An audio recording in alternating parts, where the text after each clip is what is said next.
두 번째, 권리죠, 권리. 제가 수업하면서 중간중간에 빼먹는 거는 여러분들이 집에서 좀 해주셔야 돼요. 권리라고 하는 건 권리라고 하는 거예요. 여기서 보니까 뭐 나왔어요? 일정한 이익은 향수케 하기 위해 법이 인정한 힘이다. 내가 이 볼펜에 대해서 소유권을 가지고 있다. 그러면 소유권에 관한 법적 이렇게 법률에 규정되어 있기 때문에 다른 사람이 소유권을 규정하시는 거예요. 법이 인정하고 있기 때문에 법에 의해 보호가 받고 있는 것이 권리다. 근데 권리는 자기가 갖고 있으면 뭐예요? 다른 사람한테 내보여야 되잖아요. 그죠? 이 잠재적인 권리, 그것을 현실화시키는 거. 그래서 뭐라고 할까요? 권리 행사. 이렇게 얘기해야 되는 거죠. 그럼 권리 행사를 어떤 방식으로 할 것인가? 여러분 써보면 되죠. 문제는 권리 행사를 어떻게 해야 될 것인가? 이런 걸 가지고 권리 행사가 제한되는 경우가 있더라. 어떤 거냐? 우리 민법 2조에 바로 나왔죠? 권리 행사와 의무의 이행은 심의조차 성실해야 됩니다. 심의 성실의 원칙에 위배되게 되면요, 그 권리 행사는 무효가 됩니다. 그 다음에 권리는 남용하지 못한다. 이렇게 됩니다. 심의 성실의 원칙은 뭡니까? 우리가 각자 권리를 갖고 있지만요, 서로 법률 관계를 맺어지다 보게 되다 보면 이러한 법률 관계에서 상대편은 이렇게 나올 것이라 라고 하는 인간들이 생각을 하고 있다는 거죠. 그러니까 상대방의 심의조차 그에 맞게끔 운영해야 된다. 이게 심의 성실의 원칙. 거기서 파생된 원칙이 두 가지가 있는데, 일단 우리나라에서 인정하지 않는 거예요. 예, 사전경쟁의 원칙이다. 당사자가 계약을 맺었을 때의 그 기초가 된 사정이 당사자가 예견치 못했었어요. 또 예견할 수가 없었어요. 그것을 강제적으로 효력을 발생시킨다고 하게 되다 보면 문제가 생기더라. 이런 경우 당사자 일방이 계약의 내용을 신의치가 맞게 고쳐달라.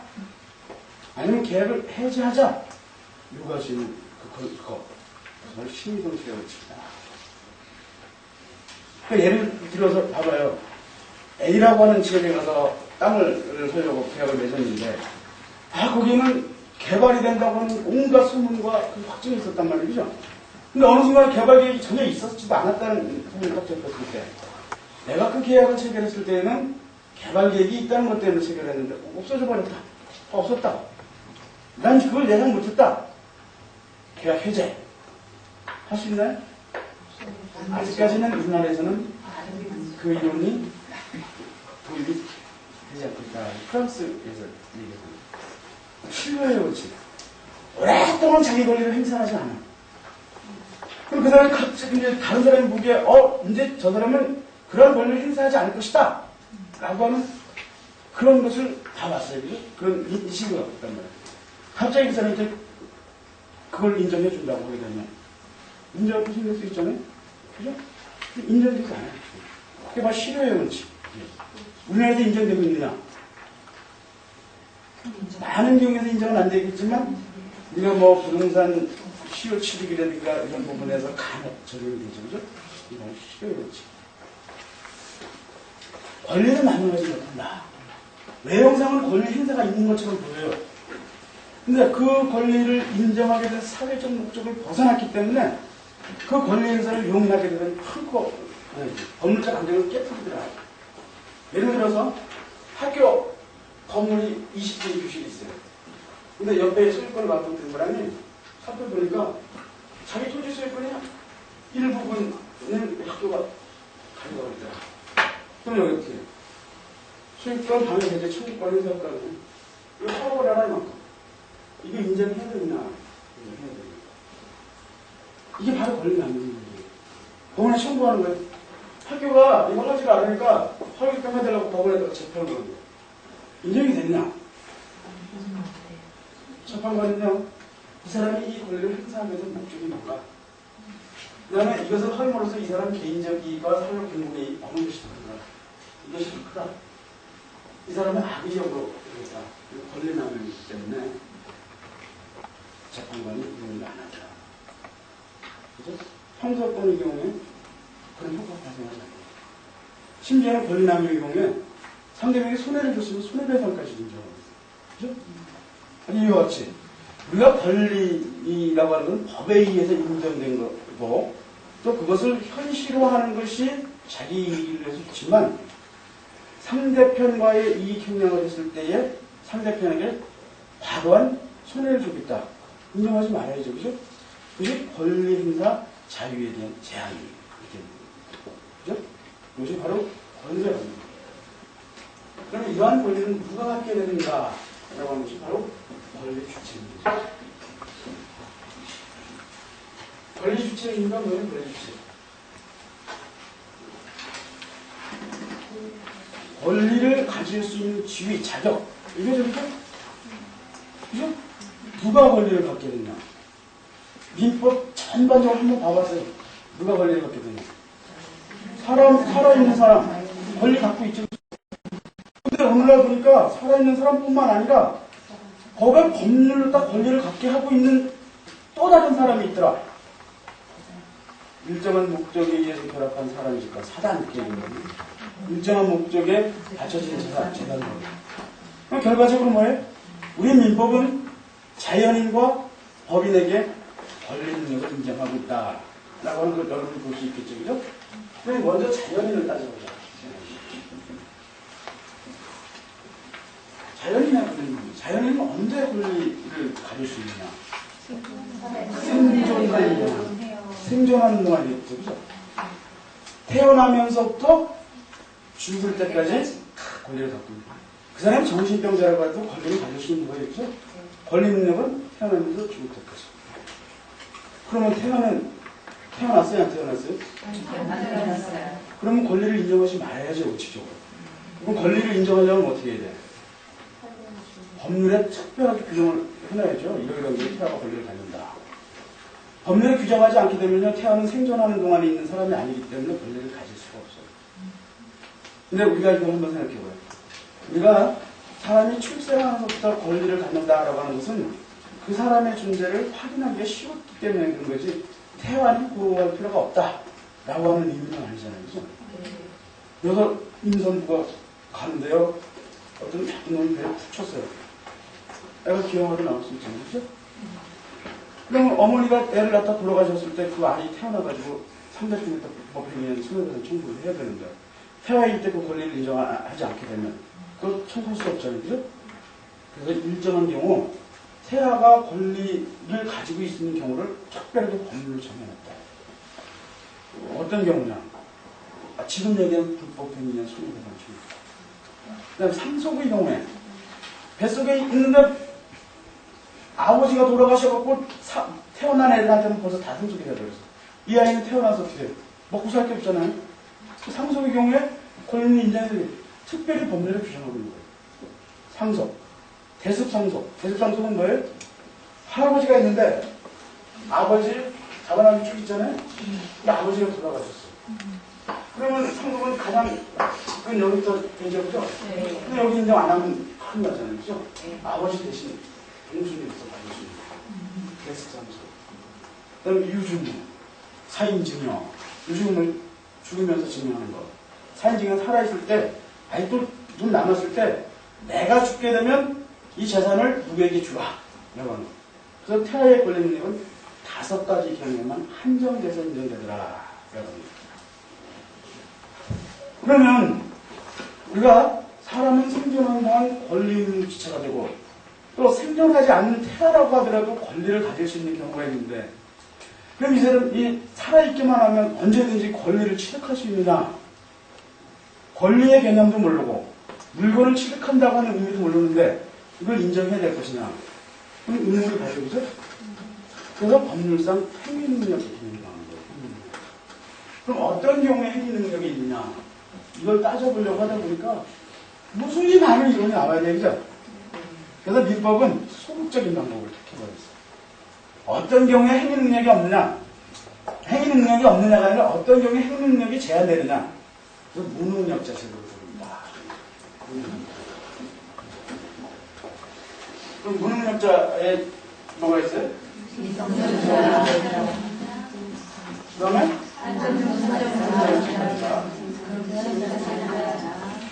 금지사이자. 많이 들어봤죠? 법률 보게 되면 계속 나와요. 어느 경우에 많이 나올까요? 다단계 판매업을 등록할 수 없는 자. 쭉쭉 나오잖아요. 미성년자는 판매업을 못해요. 그죠? 등록을 하려고 해도 안 받아줘요. 그런 경우 나와요. 왜 이 개념을 여러분들이 알고 있는 거예요? 우리가 길거리에 가서 핸드폰 계약을 미성년자하고 체결하려고 해도 행위 능력이 제한되기 때문에 일정한 법률적 절차를 밟아야 되겠죠. 그러면 어떤 절차를 밟아야 되냐? 미성년자가 어떤 능력을 갖느냐 이 문제를 따져봐야 되잖아요. 그 미성년자가 누구를 미성년자라고 그래? 그렇죠. 왜 그래? 네? 그렇죠. 이제 대화가 되는 거예요. 그렇죠? 이런 얘기 나오기 힘들어요. 네? 민법 4조에 만 20세로 성년이 된다. 이렇게 됐으니까 미성년자면 반대 해석을 해버리는 거예요. 만 20세가 되지 않는 자. 그럼 민법 5조에 미성년자 행위능력 나와있죠. 미성년자가 법률 행위를 하면은 법정 대리인은 돈을 들어야 된다. 그렇지 않으면 취소할 수 있다. 무효가 아니라 취소할 수 있다. 그러면 질문에 미성년자가 법정 대리인 동의를 얻지 않고서 한 행위는 무효이다. 네, 맞아요? 취소할 수 있다. 취소와 무효는 어떻게 해요?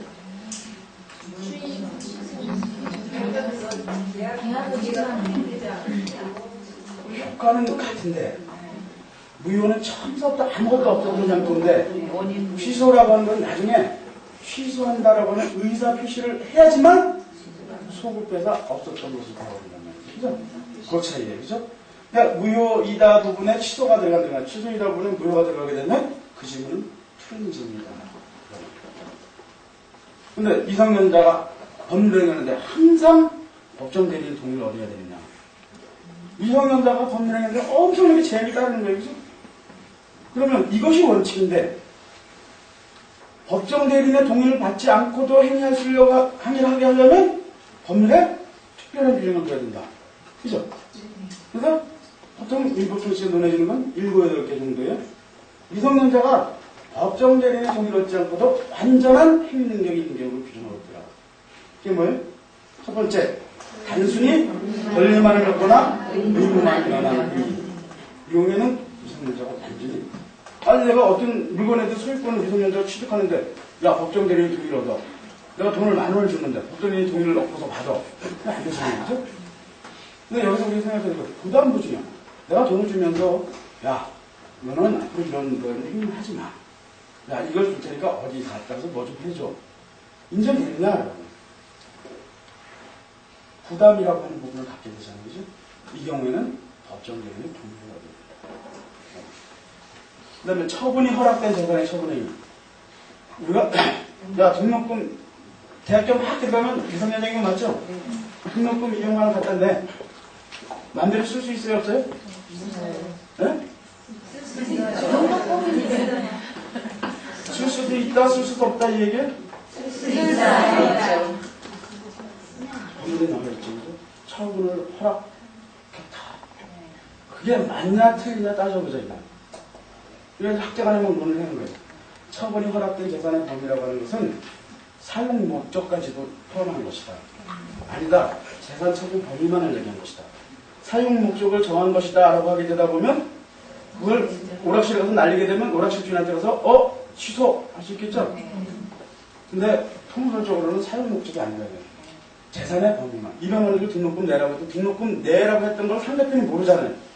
네? 그것까지 인정하면 안 되잖아요. 그래서 미성년자가 200만 원 갖다 내라고 하고 미성년자가 오락실에 다 날려도 오락실 주인한테 가서 법정 대리인의 동의를 안 받았으니까 취소! 얘기를 못 한단 말이에요. 왜? 처분이 허락된 재산 처분입니다. 그 다음에 미성년자에게 사업장을 만들어줬어요. 영업에 대해서 허락을 했지. 영업이라고 하는 건 왜? 지속적으로 영리를 목적으로 하는 업. 그죠? 이 영업에 관한 행위는 미성년자는 안전한 행위를 얻습니다. 그 다음에 혼인한 경우. 15살짜리가 혼인하게 되면 행위 능력을 갖나요?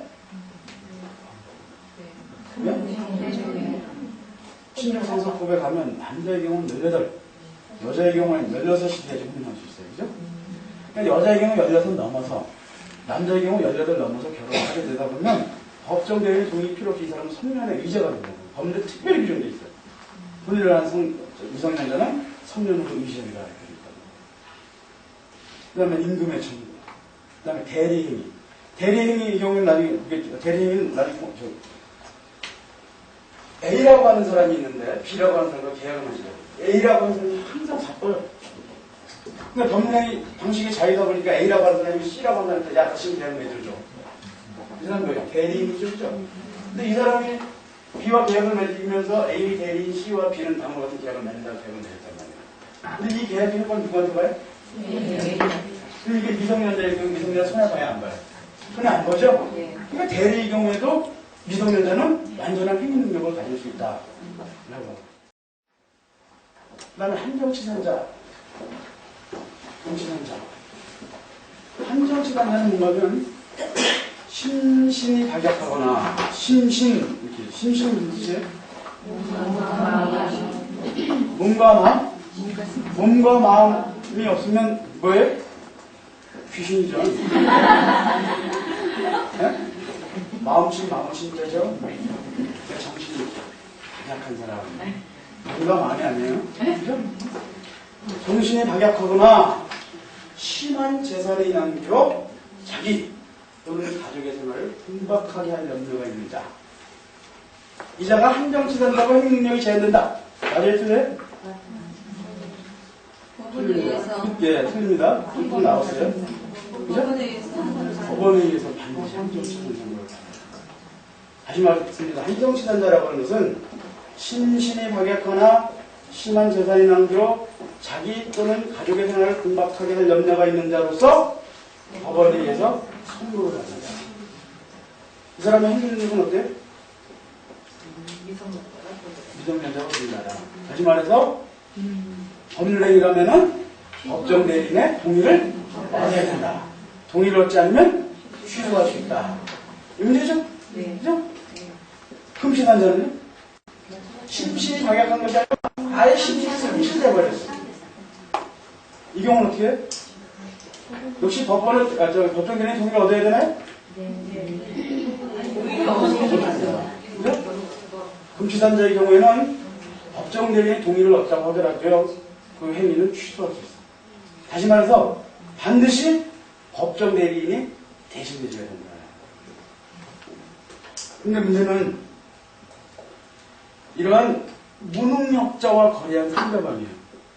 거래할 때는 그 사람이 무능력자인지 무능력자가 아닌지, 특히 한정치산자인지 아닌지를 어떻게 알아요? 그죠? 그럼 어떤 경우 계약을 체결해버렸어요. 근데 그러면 그 계약은 항상 취소할 수 있는 상태가 돼버리잖아요. 그죠? 저 자식이 이걸 취소할까 말까 그걸 매번 기다리고 있어야 돼요. 그러면 무능력자와 거래한 상대방은 상당히 불안정한 상태예요. 이것을 해소시켜주자. 그래서 무능력자 상대방을 보호한 제도를 법률에 특별히 규정하고 있다고 하는 거예요. 그죠? 네. 그 경우에 첫 번째, 소멸시효이거든요. 그가 미성년자인 것을 안 날로부터 3년, 행위가 있은 날로부터 10년이 지나게 되면 소멸시효거든요. 왜 특별히 단기 소멸시효? 일반적으로 10년인데, 채권의 경우 일반적으로 10년 아니에요? 형사 채권의 경우 5년. 근데 3년이라고 줄여놨기 때문에 단기 소멸시효. 그래서 무능력자 상대방한테는 최고권이라고 있는 적이 있어요. 미리 법률관계 확정하려고 미성년자 쪽에다가 야, 아까 취소할 수 있는 행위 어떻게 할게요? 하고 물어보는 거예요. 그죠? 근데 누구한테? 능력자가 된 미성년자한테.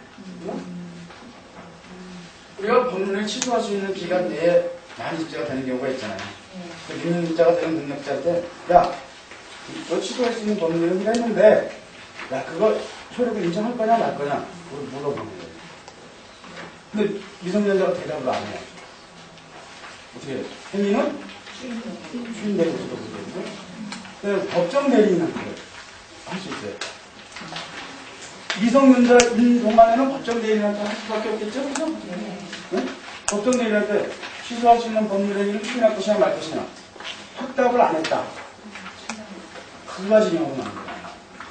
일반적인 경우에는 추인한 것으로 보고, 특별한 절차를 요하는 경우에는 취소한 것으로 봅니다. 특별한 절차. 예를 들어서 미성년자의 친권과 관련해서 친족회의 동의를 얻어야 된다. 친족회의 동의를 얻는 절차를 밟아서 얘기를 하지 않게 되면 취소한 것으로 봅니다. 미성년자를 보호하기 위한 일이죠. 그다음에 또 뭐 있어요? 철회권과 거절권이 있죠. 계약의 경우에, 그죠? 단독행위 경우에, 계약의 경우에 추인이 있기 전까지 철회할 수 있다. 단독행위 경우에 거절할 수 있다. 그 다음에 어마어마한 문제. 이건 2차 시험 문제 자주 나오시는 거예요. 우리가 미성년자가 가서 법률을 얘기하는데 상대방이, 야, 너 미성년자 맞잖아. 법정대행 동의를 얻어 가져와. 한번 보세요. 내가 미성년자가 생겼냐고, 얼마나 나이 많이 먹어 보이냐고. 적극적으로 사석에서 기망하는 거예요. 또 미성년자의 경우는 그런 경우도 있지만, 법정대행 동의서 받아올게요. 옆에 몰라가서 자기가 써가지고 자기가 사인해가지고 가져오는 경우도 있죠. 이런 경우. 그래서 핸드폰 구매 계약을 체결하는데 법정대행에 사인을 자기가 해갖고 온단 말이에요. 이 경우 취소하지 못한다. 그죠? 이러한 논리, 이러한 답안을 2차 시험에서 사례가 나오게 되면 계속 수 있겠죠. 그죠? 2차 시험부터 그런 형태로 나옵니다. 이것이 바로 무능력자 문제와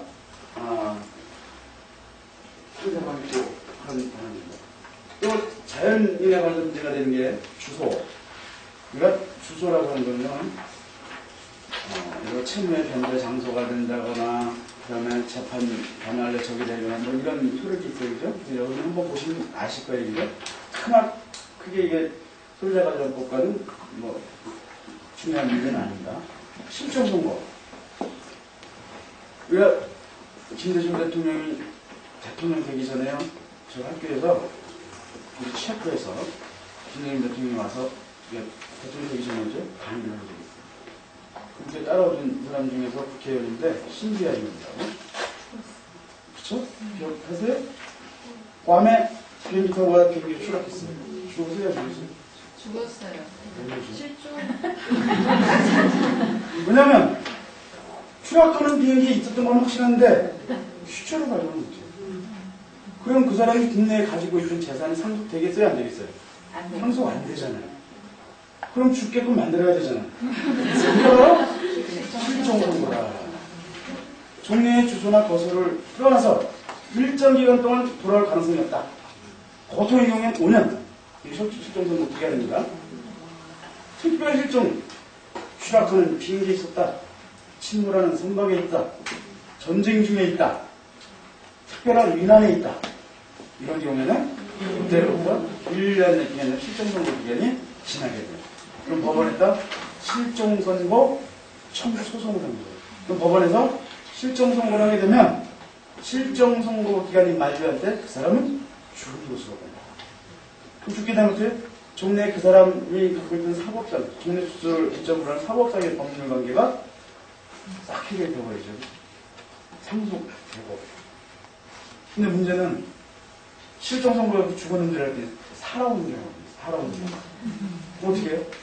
취소. 취소? 살았네? 야, 상속했던 거 다 갖고 왔대요? 네?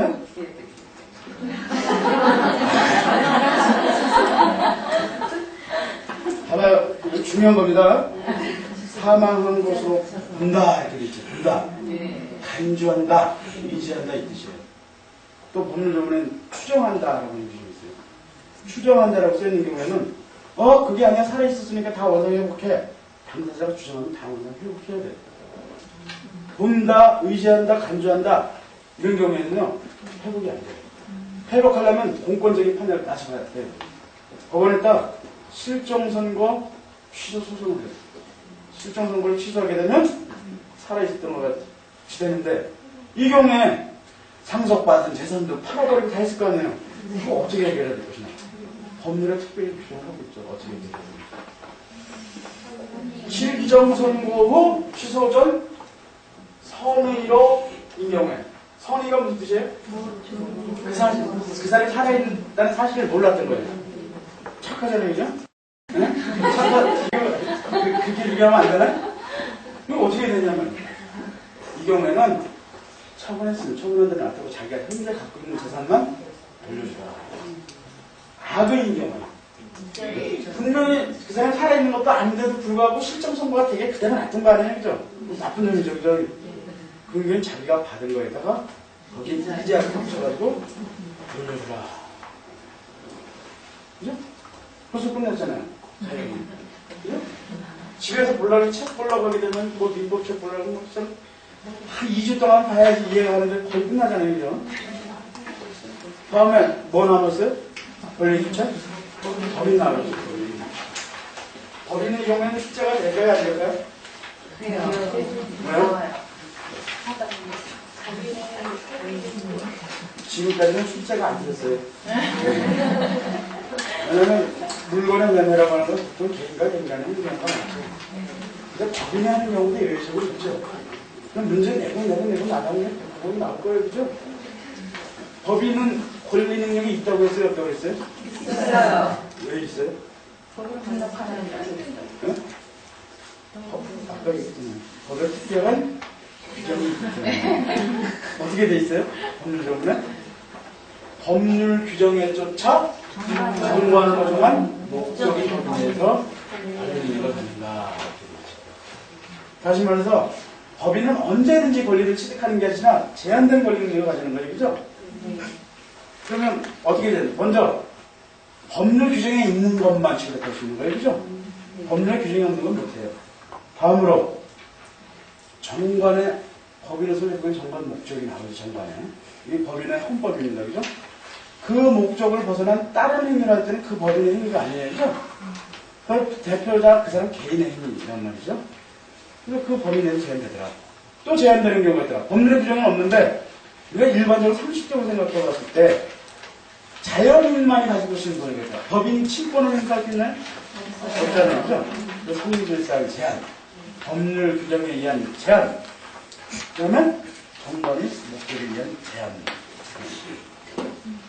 그럼 권리 능력을 갖는데 행위 능력은 어떻게 되느냐? 행위 능력. 법인의 행위 능력. 법인의 행위 능력은 특별히 규정이 없어요. 그죠? 어떤 경우에 행위 능력이 있냐? 따져봤더니 권리도 목적의 범위 내에서, 그 다음에 법률 규정의 범위 내에서, 역시 행위 능력도 그 범위 내에서 될 수밖에 없죠. 그죠? 그래서 법인의 권리 능력과 행위 능력은 동일하다. 그럼 법인은 누가 어떻게 행위를 하냐? 법인이라고 하는 게 실제로 보이나요? 주식회사 삼성이 행위를 할 수 있나요? 누구를 통해 하느냐? 기관을 통해서. 그럼 삼성의 행위를 할 수 있는 기관이 누구예요? 이사죠, 이사. 그죠? 이거 누가 이사가 되죠? 이 이사는 삼성을 대외적으로 대표할 수 있는 권한이 있고요. 대외적 대표권. 내부 업무 집행을 해. 내부적인 업무 집행권. 이사가 20명이다. 누가 대표해?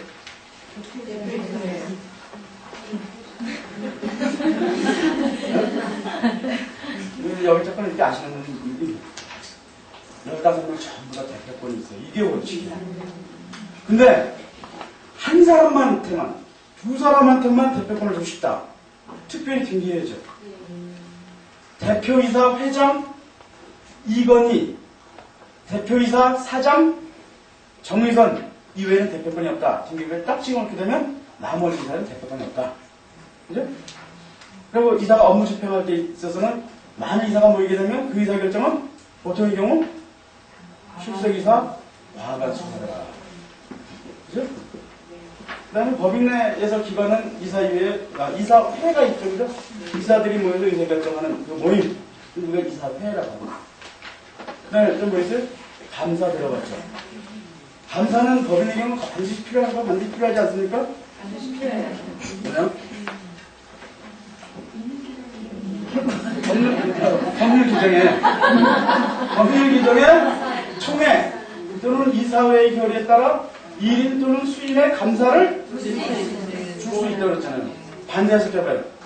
두지 않을 수도 있다. 똑같은 말이죠? 그러니까 둬도 되고 안 둬도 돼요. 근데 법인 업무를 해나가려고 하게 되면 통상적으로 필요하다고 봐야 되겠죠. 왜냐하면 감사라고 하는 것은 이사의 업무를 감사하는 거예요. 그죠? 정확하게 이걸 분석하면 여러분이 아마 직장을 다니다 봤을 거예요. 감사하는 일이 뭐냐? 이사의 업무 집중을 감사하죠. 재산 상황을 감사하죠. 이걸 감사했더니 부정불비한 것이 있다. 어디다 보고해야 돼? 이사회에다 보고, 이사회에다 보고하면 안 되죠. 왜? 이사가 잘못된 거니까. 총회에다, 주무관청에다. 그죠? 또 이것을 하기 위해서 어떻게 총회 소집하려고 하면 이사장 싹 다 배제시켜놓고 감사가 총회 소집할 수 있어요. 그죠? 그죠? 바로 이러한 번을 하는 것이 감사이다. 그 다음에 사원총회. 재단법인의 경우 사원총회가 필요합니까? 필요하지 않습니까? 사람이 없죠. 네, 그래서 사단법인의 경우 이사회가 최고이사 결정을 갖는 것이 아니라 사원총회가 최고이사 결정권을 가지더라. 그죠? 그러면 사원총회는 누구에 의해서 구성이 되나요? 사원 전문이죠. 근데 몇 명이 참석해야지만 사원총회가 성립됐다고 볼 수 있을까요? 규정이 없죠, 그죠? 근데 보통 회의라고 하게 되면 한 명 갖고는 안 되잖아요, 그죠? 한 명 갖고 회의한다는 건 불가능하죠? 왜 적어도 2사람 이상. 근데 우리가 정반에 특별한 규정을 거의 다 주고 있죠, 100%. 뭐 총 사원에 과반수 출석해야지, 아니면 5분의 1 정도出석을 해야지 성립한다. 그래서 우리가 의사 정족수. 의사 정족수가 되면 그다음에 의결할 때 그것을 우리가 의결 정족수 이렇게 얘기합니다. 그죠? 그러면 법인의 손해를 하는 거 한번 보시고요. 그 다음 나오는 거는 권리 주체 얘기했습니다. 그 다음에 뭐예요? 권리 객체. 이거 봐야 되죠. 권리 객체. 우리가 소유권을 갖는다고 하는데 소유권의 목적물이 뭐냐? 그게 뭐예요? 권리 객체. 딱 한 번 안에 물건. 권리 객체는 다 물건이다.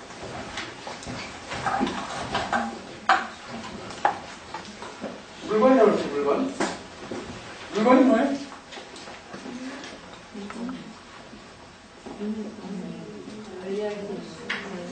전기, 유체물, 전기, 기타 관리할 수 있는 자연력 이렇게 돼 있죠. 그죠? 관리할 수 있는 자연력에 예를 들은 것이 바로 전기죠. 그죠? 네? 중요한 건 이것이 아니라 우리 민법에는 물건에 관해서 규정하는 게 아니라 이건 나눠놨어요. 그죠? 우리가 권리하게 되면 권리도 지배권, 청구권, 형성권, 행정권 이렇게 나뉘잖아요. 그죠? 우리 물건도 한번 나눠서 보자. 근데 가장 유명한 것이 부동산과 공산. 부동산이 그냥 뭐예요? 움직일 수 없는 물건이 법률적 공헌사람은 그렇게 얘기하는 것이 아니라 법에 정해진 용어로 얘기해준다. 그거는 이제 그 부동산학 전공하는 사람이나 뭐 이런 사람이 움직일 수 없는 물건 얘기하는 거죠. 부동산 뭐예요? 토지와 그 정착물. 그래서 그 정착물이라고 하는 건 토지가 일단 부동산이다. 그 정착물이 부동산이다 그러면 토지와 별개의 부동산을 다뤄주는 걸 얘기하는 거죠, 그죠?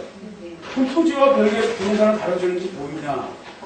그렇죠? 건물이죠. 네. 좀 뭐 있어요? 임목법이라고 하는 게 있어요, 그죠? 임목법에 의해서 20개 집단을 등록해버리게 되면 독립한 부동산이 된다. 그냥 수목. 그 다음에 문제는 임목법에 의해서 등록하는 것이 아니라 명인방법에 의해서 이것은 내 수목이다라고 하는 경우가 있더라고요.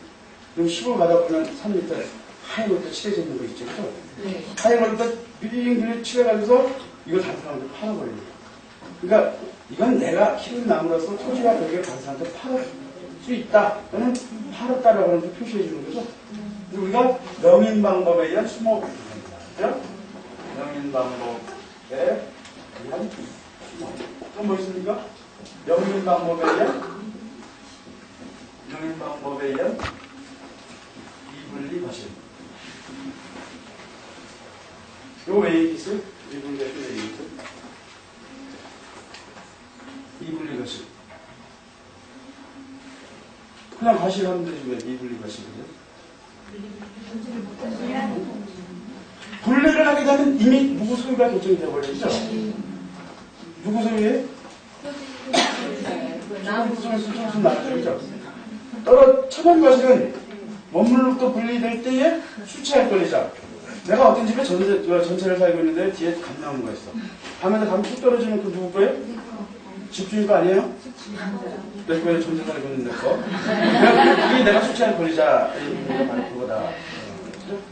근데 미분리 과실은 누구 건지 안 나와있잖아요. 그죠? 그죠?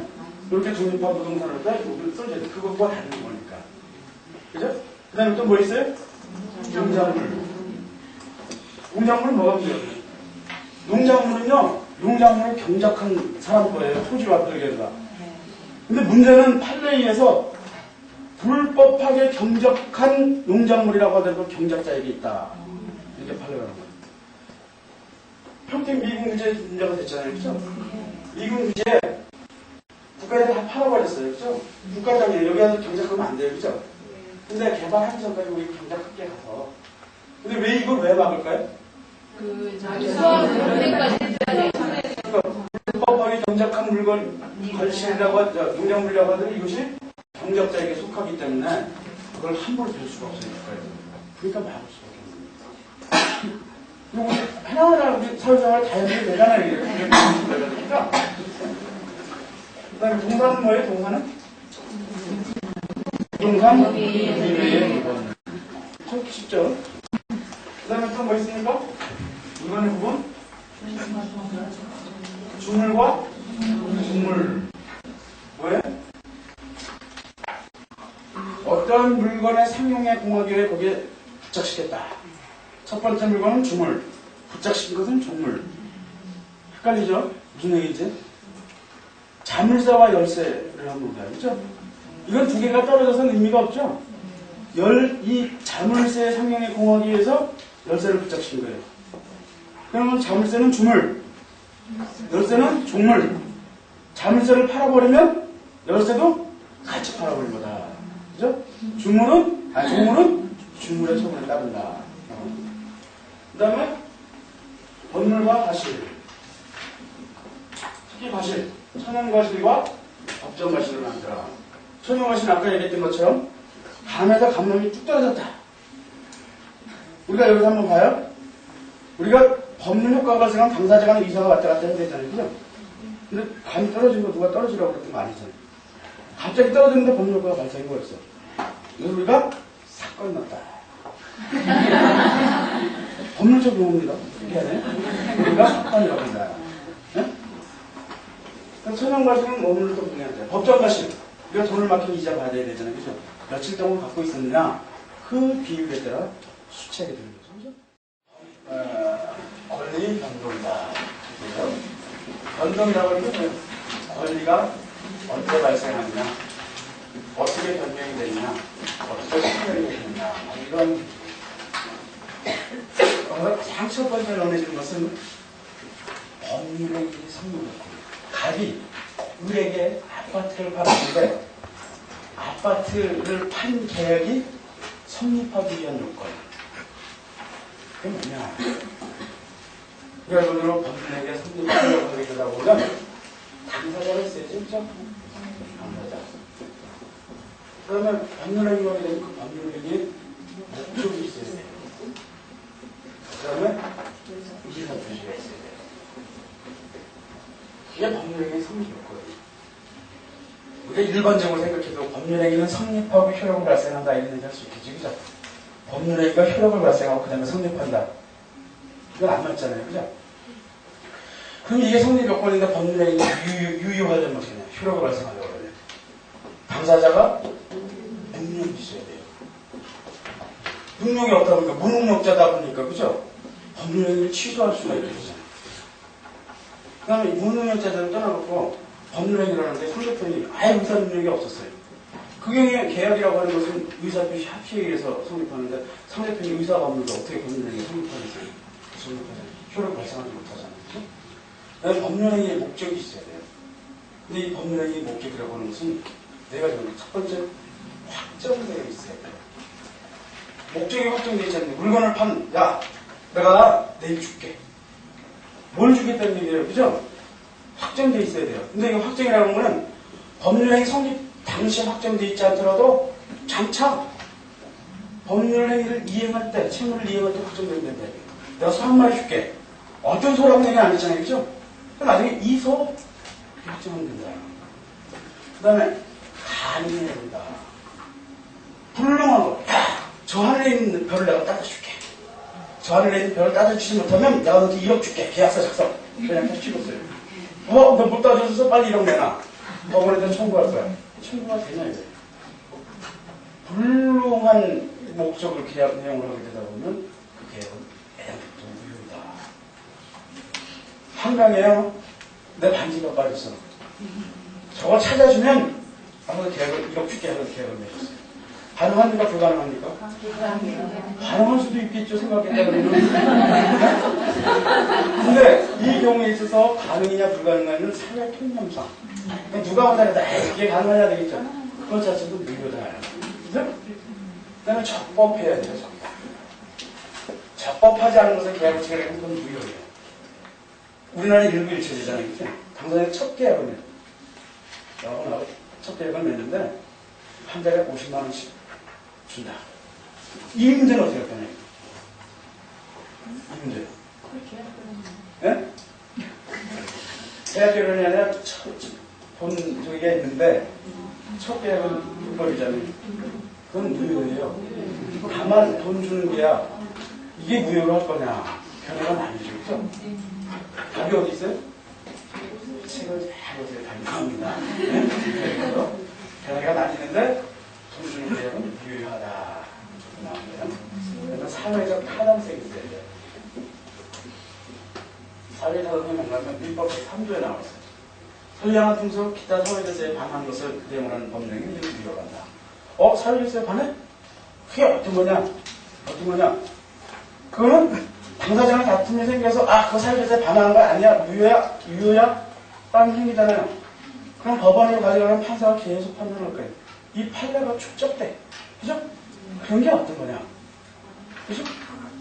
그 내용이 정의관념을 반하는 거, 윤리관념을 반하는 거, 당사자의 신체로 상당히 부족한 거. 이런 건 무효더라고요. 회사에 들어갔는데, 당신 여자네? 당신 결혼하면 이 회사 그만둬야 돼? 좋겠어. 결혼하면 그만둬야 되느냐? 당사자의 신체를 진식 부족하는 거죠, 그죠? 네. 무효다. 계속 근무할 수 있잖아요. 좋아요? 나는 그런 얘기하니까? 그리고 사회적 타당성의 예시 중에 104조 있죠. 당사자의 군박, 경솔, 무경험을 이유로 현저하게 공경을 있는 행위는 무효로 한다. 병원에 갔어요. 사람 죽어가 의사가 이거 잘못하면 수술하다 죽을지 모르니까 내가 과실이 있는 경우에도 손해배상 책임을 묻지 않는다고 선명하세요. 그걸 딱 해버렸어요. 다른 병원에 가면 죽는데 빨리 수술해야 되는데 안 찍을 수가 없잖아요. 그죠? 근데 의사에 과실이 있는데도 불구하고 손해배상 책임을 안 한다고 하는 게 말이 되냐 말이에요. 그죠? 그건 당사자의 불과 경솔 무경험으로 현저하게 공격을 합니다. 그 다음에 의사 표시가 일치해야죠. 내 속에 있는 마음하고 계약을 체결할 때 내뱉은 얘기, 속에 있는 건 내심적 효과이사, 바깥으로 나온 걸 표시상의 효과이사. 이것이 일치해야 된다. 그것이 이제 의사 표시에 가는 것을 주는 진의 아닌 의사 표시, 비진의 표시 얘기를 하죠. 내가 돈 줄 마음도 없는데 야 내가 너 이거 줄게. 한국인들이 그런단 말이에요. 유효해요? 유효하지 않아요? 유효합니다. 그죠? 내가 돈 준다는데 유효하죠. 근데 상대편이 에이 저거 아니야. 불화야. 그죠? 불화야. 상대편이 알았거나 알 수 있었을 때에는 무효입니다. 그러면 당사자 간에 무효인데도 불구하고 1억을 줘갖고 이 1억을 또 다른 사람 줘버렸어요. 어떤 물건을 딴 사람 줘버렸어요. 손이 그래서 무효니까 다 원하는 다 갖고 와. 가능하냐. 그걸 알지 못했던 선의 재산자의 권리를 침해하지 못한다는 거죠. 그 다음에 통정의 표시. 둘이서 이거 내가 너한테 물건을 주면 증여세가 반 나갈 거니까 사실 주는 것도 매매 계약을 하자. 통정의 표시죠. 유효해요? 무효해요? 당사자 간에 항상 제3자에게 영향을 미치지 못한다. 흔히 제3자에게. 이게 바로 통정호의 표시다. 응? 비진의 표시와 통정호의 표시는 뭘 따져요?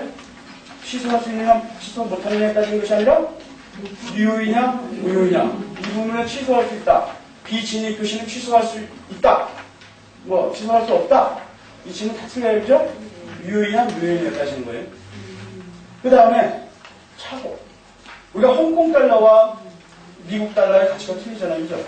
난 그건 몰랐어. 홍콩에 가고 미국 달러 개념만 생각해갖고, 야, 이거 50달러. 난 미국 달러만 생각해. 홍콩 달러는 훨씬 더 가치가 낮잖아요. 그죠? 이런 경우, 그럼 이 문제를 어떻게 해결해야 될 것이냐. 물건은 50달러에 팔았는데, 어떻게 해야 돼요?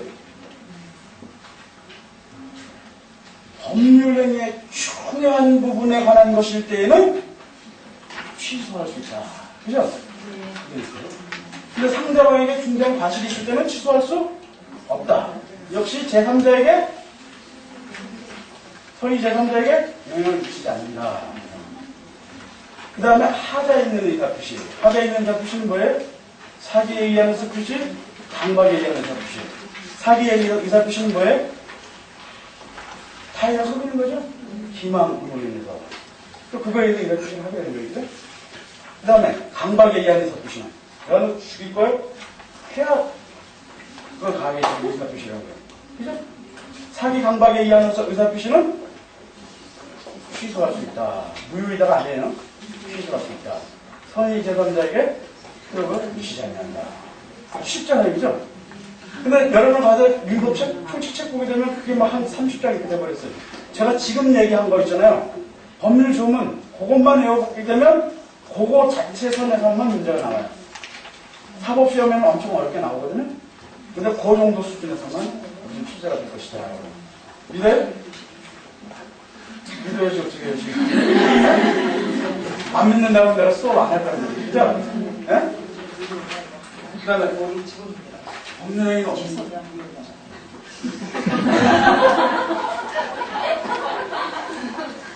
그 집에 가서 숙제 여기에 토목부터 있어야 되잖아요. 그죠? 그 다음에 의사표시를 하는데 법률행위에서 의사표시가 언제 효력을 발생합니다. 언제? 상대방에게 도달할 때. 상대방이 청약을 딱 해버렸어요. 그래서 내가 그 계약에 나 수납한 줄 알고 쫙 써서 보냈어요. 잘 부숴놨다. 묵혀놓다. 언제 도달했어요? 네? 우편함에 들어갔을 때, 우편함에서 꺼내고 손에 넣었을 때, 찢어갖고 봤을 때, 헷갈리죠? 글은 하나밖에 안 써있는데, 그게 바로 법문 해석과 아니에요. 일반적으로 우편함에 들어가면 도달했다고 합니다. 그 다음에 내가 갖고 있지 않는데 주변에 있는 사람이 내 가족이 수취했으면 도달했다고 본다. 근데 네? 미성년자는 이제 수용 능력의 문제죠. 그죠? 그 다음에 문제는 이게 아니에요. 격지자 간의 계약의 승낙 정답을 건데 이 경우에는 발송이에요. 한번 봤죠? 네. 근데 여기 안 나온 게 있죠? 우리가 계약 체결하기에 있어서 뭘로 많이 이용하죠? 요새는 전자우편으로 하는 경우가 많잖아요. 그죠? 전자거래, 무식한 말로 그래요. 그죠? 전자거래는 언제 도착했다고 볼 것이냐? 통상적으로 생각할 때 그건데, 네? 그러니까 확인했을 때 이런 얘기 나올 수 있고, 도착했나 그렇게 됐고. 아니요, 저쪽에 본인이 안 보면 그게 바로 돌아가잖아요. 이제 여러분들이 입법자가 된 거예요. 근데 그거에 관해서 이제 법률을 하나 만들어야 돼, 그죠? 근데 이제 기회 놓쳤다, 이게. 벌써 전자거래 기본법이 나왔다. 수신할 정보 처리 시스템을 지정할 때는 그 정보 시스템에 입력될 때.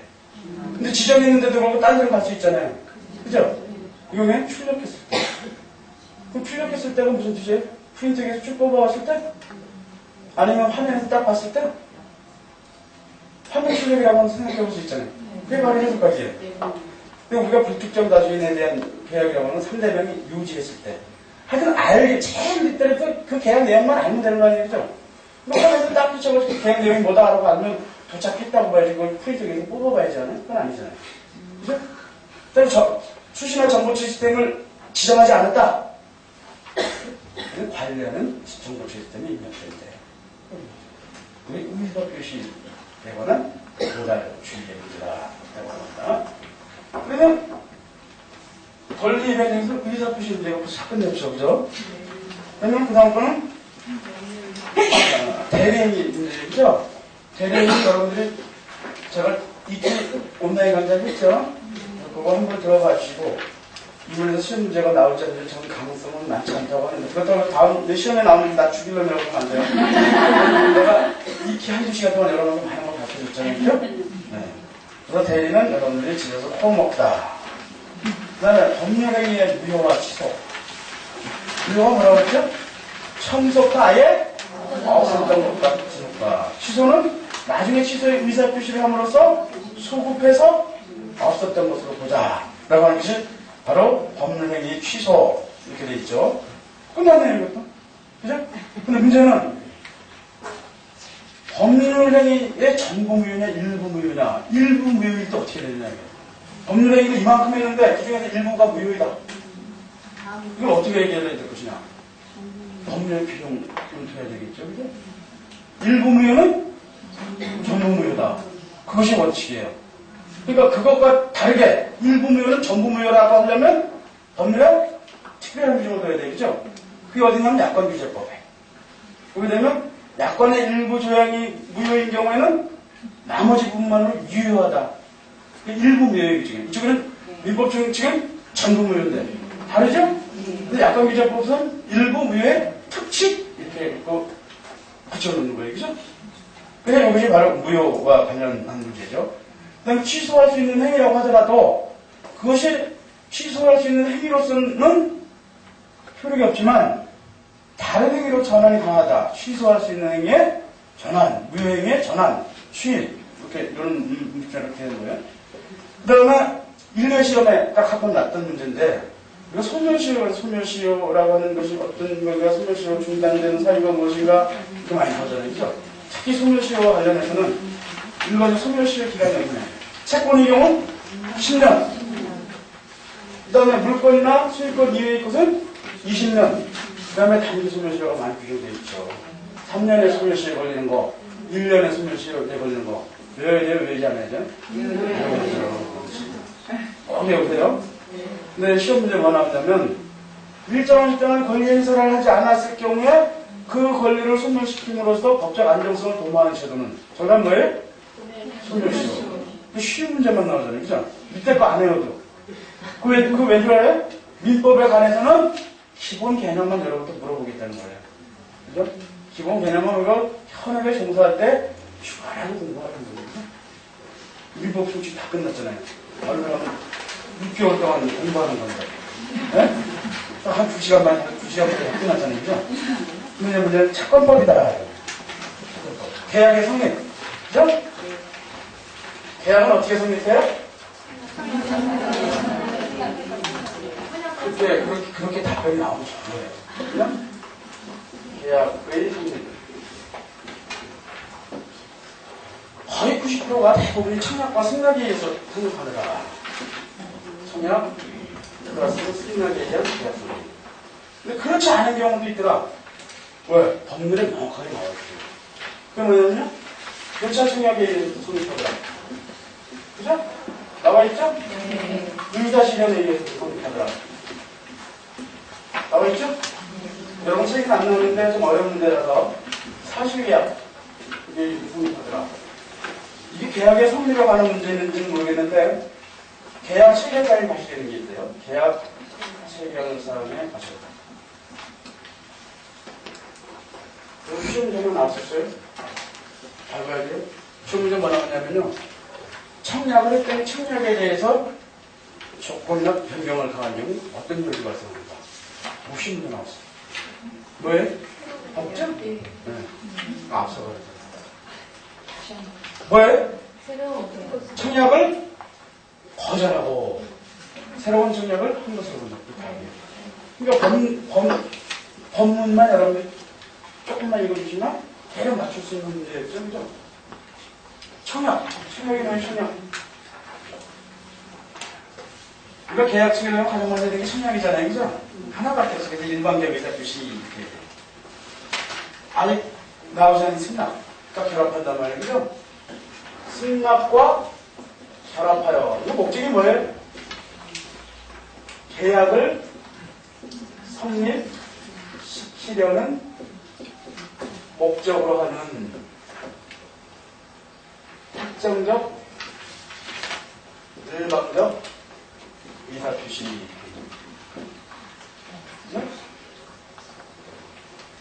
이거 하나 합격적이죠? 하나의 의사표시다. 다시 말하는 거예요? 법률행위가 아니다. 법률행위 두 개의 의사표시에서 법률 효과를 지켰는데 하나밖에 없는데 효과가 났을 수 있는 법률행위가 아니다.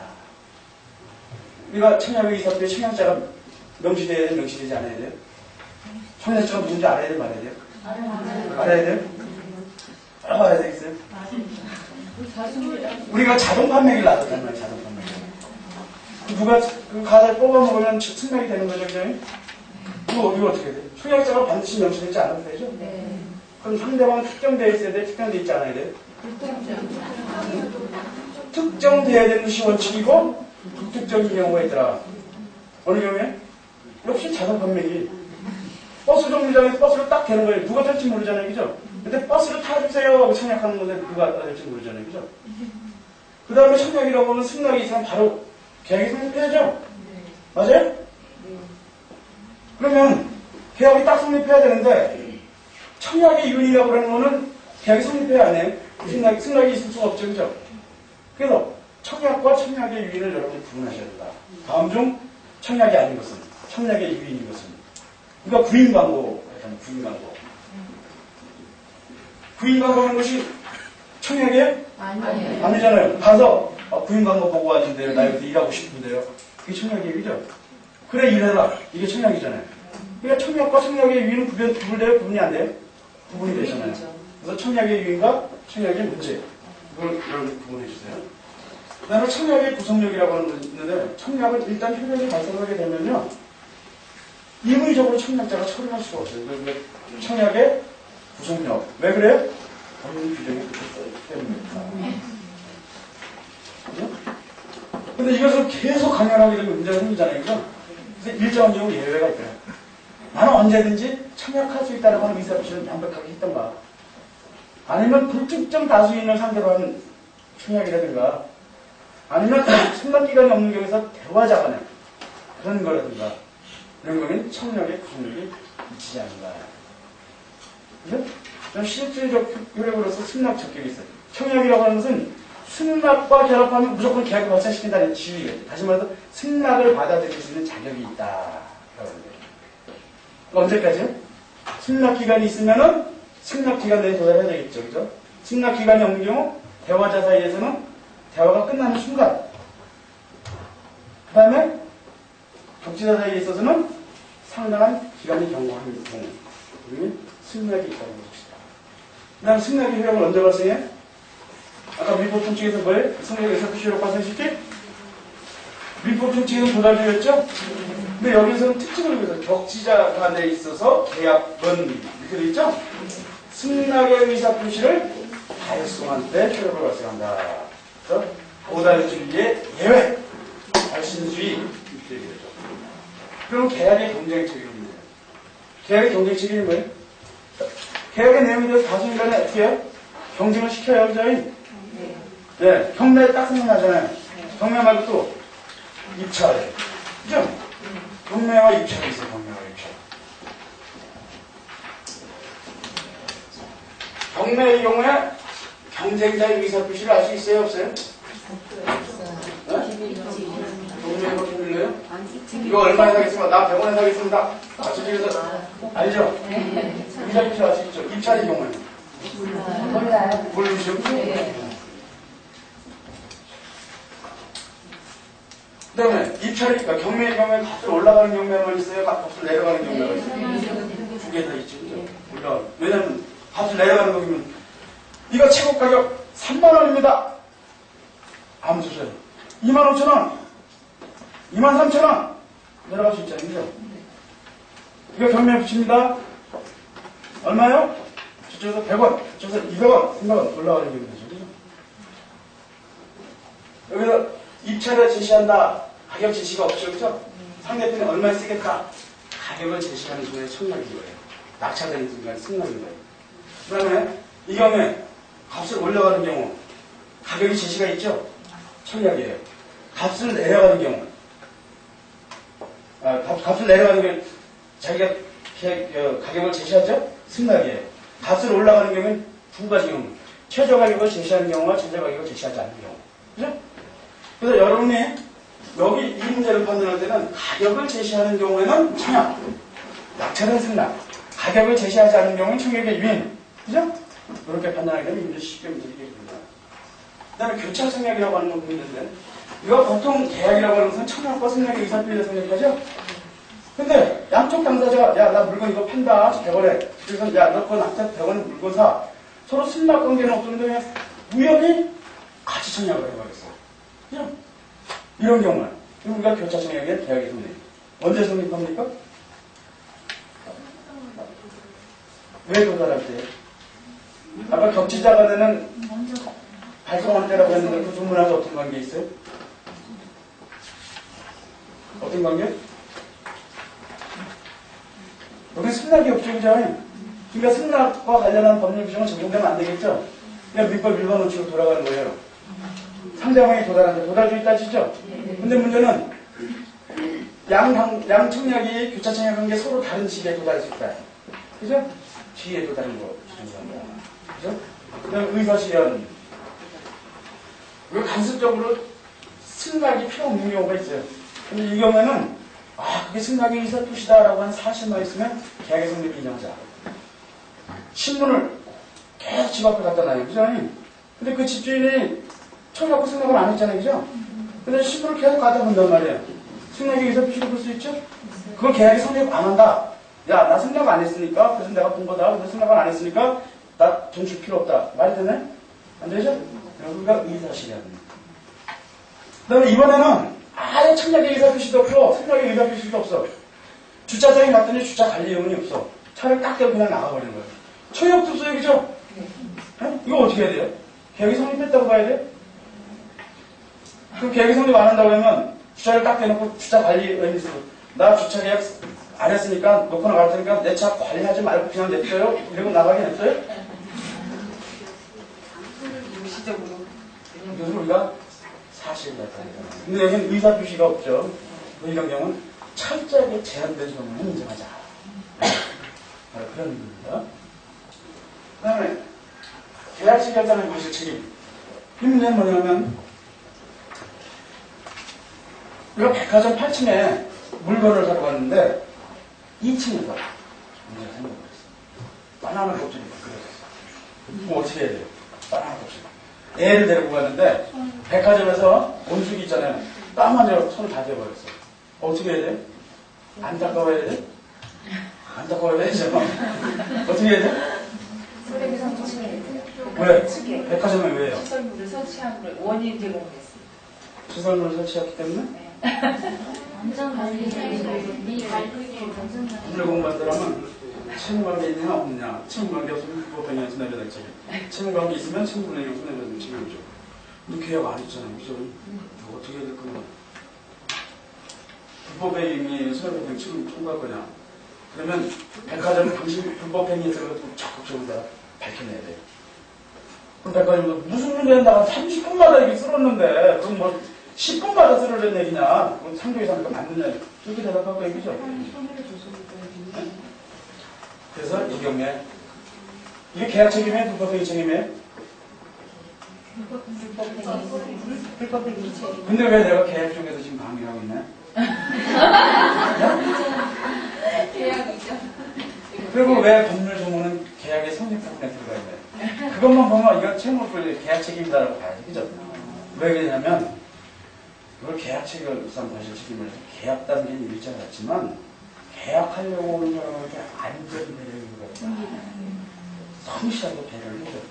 그 배려를 해주지 않으면 계약을 성립하지 않지만 계약 성립에 준해서 이제 채무불이익 책임이 묻겠다라고. 이게 바로 계약 책임에서 가시죠. 그렇죠. 네. 이론적으로. 그걸 민법 535조 맞아요, 틀려요? 맞죠? 네. 네. 그거 보면 확인이 돼요. 그 다음에 계약의 해제와 해지. 해제는 뭐예요? 해지. 그러니까 계약이 일단 해제 소리도 말씀했죠. 근데 입장인 경우 이거 없었던 걸로 하자. 그러니까 예를 들어 뭐 채무 이행을 지체했다. 이행 불능이 됐다. 불능이 전 드셨을 때 계약 없었던 걸로 하자. 확인이 되었어요? 그래서 계약 해제. 참석도 없었던 걸로 하자. 계약 해지는 뭐예요? 실문을 1년 동안 받아 6개월 동안 받는데 계약 해제 하면 어떻게 돼야 돼? 원상회 복시켜야 되잖아요. 내가 6개월 동안 받으시면 다 갖다 주고 이러면 그거 아니죠. 그걸 우리가 계약의 해지. 계약 해제와 해지는 이렇게 다르다. 그 다음에 채무불이행 나오죠. 여기서 채무불이행. 채무불이행이 무슨 뜻이에요? 당사자간의 계약을 체결하면 채무가 발생하잖아요. 채권도 발생하지만 그러니까 채무의 내용이 어쨌든 이행을 하지 않는 거잖아요. 그게 돌다 보니까 세 가지가 있더라. 첫 번째 이행 지체, 두 번째 이행 불능, 세 번째 날전 이행. 충분히 이행이 가능함에도 불구하고 채무자의 귀책 사유로 인해서 이행하지 않는 것은 무엇이라고 하나? 1. 이행 지체, 2. 불안이행. 쉽게 나오는 문제요, 그죠? 정답 뭐예요? 이거 빨리 치면 여러분 다들 시험 봐도 된다니까. 이행기에 도달해야 돼요, 그죠? 그 다음에 이행이 가능해야 돼요, 그죠? 채무자의 귀책사유에 있어. 우리 하나하나 따져가는 거. 이게 바로 법률 핵심이죠. 이행 불능은 뭐예요? 네? 하지 않는 건 다 똑같아요. 네? 계약의 효력이 발생한 이후에 불능이 되는 거죠? 그 계약 효력이 발생하기 전에는 내가 건물을 매매 계약을 하려고 했는데 건물이 있는 줄 알았는데 어저께 밤에 건물이 다 없어져 버렸어. 계약을 맞아갖고. 그 이행 불능에? 아니에요. 위험 부담이라고 해야 돼. 누가 위험을 부담하느냐. 이게 위험 부담입니다. 첫 번째로 위험 부담 문제냐. 그러니까 쌍무 계약에 있어서 두 가지 효과가 있는데 첫 번째가 동시이행 환급권. 돈 주고 건물 주고 같이 하자. 그죠? 그 다음에 위험 부담이에요. 뭐 확인하고 이건 시험권리는 아니다. 불안전해. 이해는 했지만 채무의 내용 특히 이행이 아니죠. 그죠? 이행요. 그 다음에 뭐가 나와요? 물건에 대한 하자당 책임. 우리가 물건을 사게 되면 완벽한 물건을 줘야 되잖아요. 그죠? 완벽한 물건을 안 주면 어떻게 해야 돼요? 그것이 하자가 크냐 안 크냐에 따라 나눠볼 수 있을 거 아니에요. 그죠? 하자가 엄청 크다. 어떻게 해요? 다른 걸로 바꿔주세요. 대삼청구권. 해주세요. 대삼청구권. 4개 있을 때 4개. 대삼청구권. 계약 없었던 걸로 하자. 뭐예요? 계약 해제권. 그 다음에 손해가 생겼어. 그거 이외에 손해배상에 손해배상 청구권. 하자가 된 부분이 일부분이니까 내가 10만원 주고 샀는데 8만원 내서 2만원 빌려줘. 대금 감액 취득권. 물건에 대한 하자담보 책임의 효과는 첫 번째 대상청구권, 계약해제권, 손해배상 청구권, 대금 감액 청구권. 그 다음에 뭐 있어요? 우리가 계약관계에서는 채무불이행 손해배상 책임 나오죠. 그 다음에 계약관계가 없는 사이의 문제는 불법행위 책임. 어떻게 불법행위 책임이 뭐예요? 고의, 과실도, 위법, 유착하게 타인에게 손해를 가한 자는 그렇죠. 그게 불법행위 책임입니다. 그럼 불법행위 성립요건은 첫 번째 고의과실이 있어야 된다. 이 하나하나 분류하는 게 그죠? 그 다음에 하나하나 분류하다 보니까 안 되는 부분이 있더라. 불법행위와 손해 사이에 인과관계가 있어야 된다. 다시 말해서 그 손해는 그것 때문에 발생했다고 본다라고 하는 관계가 성립되지만 불법행위에는 손해배상 책임입니다. 그래서 손해배상의 범위가 어떻게 될 것이냐. 채무불이행 기준입니다. 채무불이행 기준으로 손해배상 얼마만큼 해줘야 돼? 그 손해배상은 정신적, 물질적 손해 플러스 정신적 손해죠. 네? 근데 문제는 그게 문제가 아니라 채무불이행으로 인한 손해배상 책임은 통상의 손해를 한도로 한다. 법률조문에 그게 나와있죠? 뭐 차있어요? 있어요. 특별한 손해를 인한 것은 상대방이 알았거나 알 수 있었을 때 한다. 법률조문을 읽으니까 이해가 안 가죠, 그죠? 우리가 택시를 딱 타면서 저 길포공항에 내가 외국 바이어를 많이 내기로 했잖아요. 내가 가서 1억을 받자 했는데 내가 30분 내에 가야 되는데 택시운전사가 에이 아저씨 저기 10분이면 가요. 내가 장담할게요. 그래서 탔어요. 근데 운전사 꼬박꼬박 걸었어요. 근데 하루가 빵 나와버렸네? 외국 바이어는 어떻게 넘어가죠? 손해배상 얘기 얼마큼이에요? 자기가 다쳐서 병원에 입원하고 돈 못 벌고 한 건 통상이 손해란 말이에요. 1억 배상해줘야 돼? 안 해야 돼? 해줘야죠. 왜냐면 택시 운전수가 알았잖아요. 특별한 사정을. 뭐가 문제예요? 얘기했느냐에 따라 어떤 놈은 얘기를 해서 받고 아닌 사람은 안 받고 그런 문제점이 있죠. 그죠? 그래서 통상손해와 특별손해는 바로 그런 의미입니다. 네? 그럼 어떻게 해요? 이거 다 봤잖아요. 그죠? 다 봤죠. 그죠? 응? 다 맞을 수 있죠? 그러면 적어도 4문제 중에서 찍으면 2문제 맞출 수 있죠? 못 맞아요? 우리가 4개 중에서 하나 고르면 25% 확률이 있으면 4개 중에 찍으면 1문제 맞는다. 맞아요? 틀려요?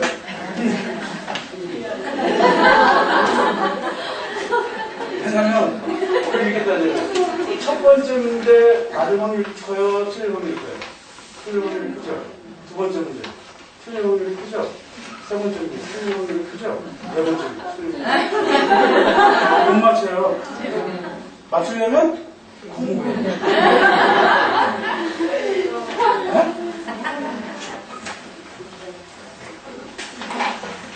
이제 어려운 민법 문제 쉬운 거. 제가 또 하나 선물로 선물 드릴게요. 지금도 수비 잡고 싶고 저거 7개 볼 거예요. 근데 우리가 본문이라고 하는 것은 법이고 시민이고 시민법칙이 있잖아요.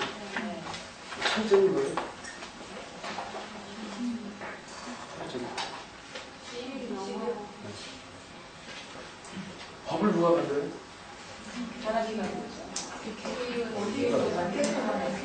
누가 만들어야 돼요? 법기관에서. 그죠? 뭐요? 법이라고 하는 게 사람이 되었잖아요. 그죠? 네? 근데 오늘날 사람이 너무 많고 지역이 너무 방대해지다 보니까 대한민국이 전부 뭐요? 어디 여의도 공장에 되나요? 안 되잖아요. 그러니까 우리 대표를 뽑아서 국회에 보내는 거예요. 그럼 국회의원은 입법할 권리가 있어요? 없어요? 있어요. 없어요. 발의를 하잖아요. 그걸 권리라고 얘기하는 게 아니에요. 네? 자기한테 걸리는 게 다른 사람을 위해서 해주는 거기 때문에 권한이라고 해요. 법정 대리인의 대리 권리가 있어요? 권한이 있어요? 권한이요. 권한이 있어요. 동의 권한이 있는 거예요. 권리와 권한 자체가. 그럼 국회의원도 입법 권한이 있잖아요. 그죠? 근데 국회의원이 다 법률소문만 아니잖아요. 그 법률 하나 딱 만들어 놓고 더 세세한 건 누구한테 맡겨야 돼요? 대통령한테 맡겨야 되는 거예요. 그 시행령. 대통령도 다 적다 보니까 어떤 신고 서식 같은 게 누구한테 맡겨야 돼요? 박부에다 떨어뜨리는 충분해요. 시행규칙. 그래서 법, 그거 2조에 가는 거 세부적인 거, 시행령 3조에, 시행령 3조에 가는 거 세부적인 시행령 4조에. 이거 짠 써서 어디가 되죠, 그죠? 그게 활용으로 만들어진 거예요. 근데 문제는 제가 지금 선물드린다는 건 뭐냐면, 아직 소비자금융 상담사나 전자증권에 관해서 시험 볼 때에 거의 법률 하나에서 나오는 확률이 70%. 여러분, 오프라인에서 얘기 못 들었잖아요, 그죠?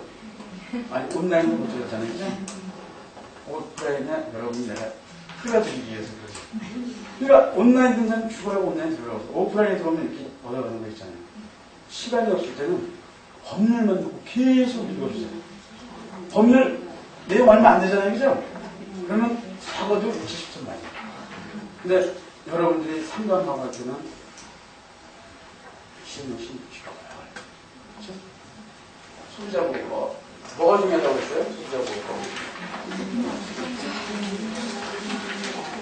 첫 번째 들어가기 전에 소비자에게 권리가 있다고 했는데 어떤 권리가 있냐? 네? 왜? 소비자의 할 때 권리. 얼마 전까지는 7대 권리 있었어요. 지금 우리나라 정확히 기억 안 나는데 팔고 팔로워를 쾌적하고 안전한 환경에서 필요합니다. 하나 둘 시켜서 소비자의 편제 권리. 그러니까 돌아다니면서 소비자의 7대 권리. 소비자 관련법 아니라고도 좋아요. 다른 쪽에 소비자의 7대 권리. 아마 여러분 갖고 있는 책에서도 혹시 있을지 몰라요. 잘못된 거죠? 네. 그러면 이거 8개에 대해서 개개적인 내용은 내가 다 온라인에서 얘기했고 여러분들 다 온라인 듣고 있으니까 그냥 이거 따라하면 되겠네요. 첫째 뭐예요? 네? 모든 물품 용역으로 인한 생명, 신체, 재산상의 위해로부터 보호받을 것이다. 그 다음에 물품 용역을 선택함에 있어서 필요한 지식 정보를 보호받을 것이다. 또 물품 용역을 사용 또는 이용함에 있어서 그렇죠? 누구를?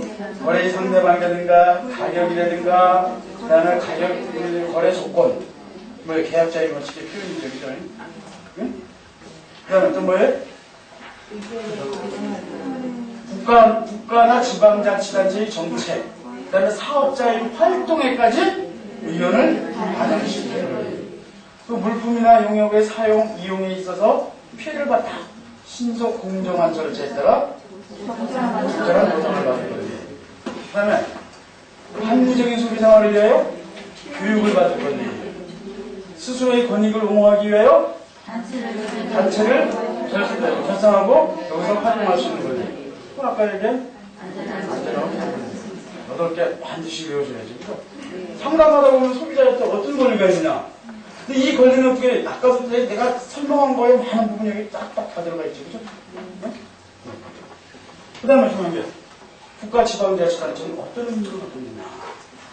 소비자 보호를 위해서. 그죠? 조건이에요. 그죠? 소비자의 기본적인 권리를 보호하기 위해서 관계 법령을 정비해야 된다. 필요한 행정조직을 정비해야 된다. 그 다음에 나오는 게 뭐예요? 소비자 시책을 마련해야 된다. 중요하죠. 그죠? 소비자 시책은 누가 마련하나요? 중앙행정기관장. 소비자 보호 종합시책은 누가 마련하나요? 재정경제부 장관. 이렇게 되는 거예요. 그죠? 그죠? 그다음에 소비자 보호 시책의 내용이 뭐예요? 사업명, 사업 주체, 사업 내용, 소요 자금, 자원 조달 계획, 사업 시행 방법 이런 걸 내용을 해야 된다. 그죠? 종합 시책은 소비자 시책을 어떤 방향으로 들어갈 것인가 라는 거예요. 그 다음에 소비자 보호하기 위해서 어떤 사업에 투자해야 되느냐. 그죠? 사업 계획과 투자 계획. 그죠? 그 다음에 소비자 단체의 지원 육성. 기타 소비자에서 필요한 것. 그 다음에 자주적인 소비자 단체의 육성. 소비자 기본을. 그 순서에 의무로서는 무엇이냐. 첫 번째, 지방행정에 대해서 지원을 해야 됩니다. 그 다음부터 중요한 것이 나옵니다. 규격및 계량의 적정화. 왜 계량 규격의 적정화 시책을 마련해야 되나요? 계량으로 인하여 오늘 소비자로 손해를 감수하기 위해서 그대로 나와 있죠? 그 다음에 표시 기준을 마련해야 되죠? 왜 그렇죠? 잘못된 선택을 할까봐. 그 다음 광고 기준은요? 광고 기준? 과다 소비. 잘못된 소비로 인해서 생명, 신체, 재산상의 위해를 받을까봐 마련해야죠. 그죠? 그 다음에 거래의 적정화는? 불공정한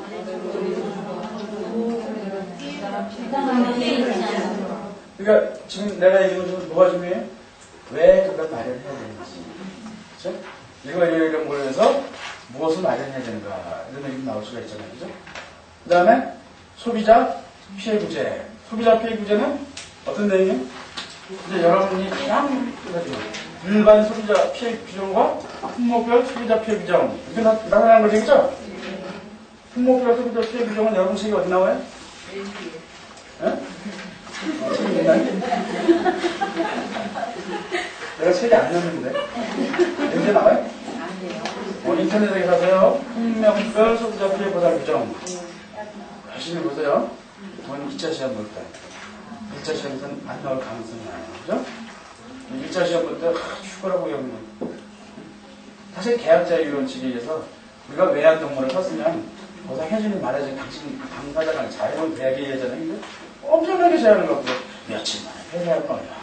또 며칠 만에 회사 먹어. 엄청나게 당사자의 거래관계를 규율하고 있죠. 그죠? 나쁜 정부죠. 그죠? 나쁜 정부에 그건 소비자가 열악한 주의이기 때문에 그죠? 사업자는 우월한 회사이기 때문에 우리가 법률적으로는 이렇게 평등한 것 같지만 구체적으로 따져봤을 때 둘은 평등하지 않아요. 그죠? 그러면 소비자를 보호하는 규정을 자꾸 만들어줘야죠. 그죠? 그래야지 실질적 평등이라고 하는 것이 도달해라. 그죠? 그 다음에 시험 검사 설치, 여러분도 봐주시고요. 사업자의 소비자 보호. 전자상거래 관리자 시험에서는 이 부분 거의 안 나오는 부분이거든요. 근데 유독 소비자 관련법 출제하신 분들은 여기에 왜 이렇게 목을 매는지 모르겠어요. 사업자의 소비자 보호 얼마 안 되죠. 그죠? 결함정보 보고 유무하고 유해방지 기준. 무슨 네 번이나 출제가 있다. 그죠? 다음에 출제될 가능성이 있어요? 없어요? 물론 있긴 있죠. 출제 가능성이 있다와 출제 가능성이 없다는 같은 말이에요. 그죠? 우리가 사는 날까지, 죽는 날까지 똑같은 말이에요. 그죠? 근데 내가 여러분한테 원하는 그 답은 뭔가냐면 예를 들어서 이 비유가 맞을지 모르겠는데 조지 워싱턴이 미국 몇 대 대통령이에요? 미국 초대 대통령이 누구예요? 이렇게 물으면 모르고 이렇게 물으면 안 나오는. 근데 법률 전공한 사람은 그러면 안 돼요. 그죠? 그냥 항상 엎어쳐보고 그래야 돼요. 가끔 다시 말해서 가능성이 있어요? 없어요? 딱 물어보면 여러분들이 내가 어디에 있다 뜻을 두고 하느냐 그거 맞춰야 되거든요. 파악을 하죠. 파악. 그게 법률 만들어요. 소비자 문제를 풀어가는 점에서 가져야 될 마인드다. 해결 마인드죠. 그래서 소비자의 합리적인 선택 이익을 침해를 부르고 있는 거래 조건이나 방법을 사용해서는 안 된다. 쭉쭉해서 사업자의 보호 나오죠. 중요한 거. 그다음에 소비자 단체의 업무.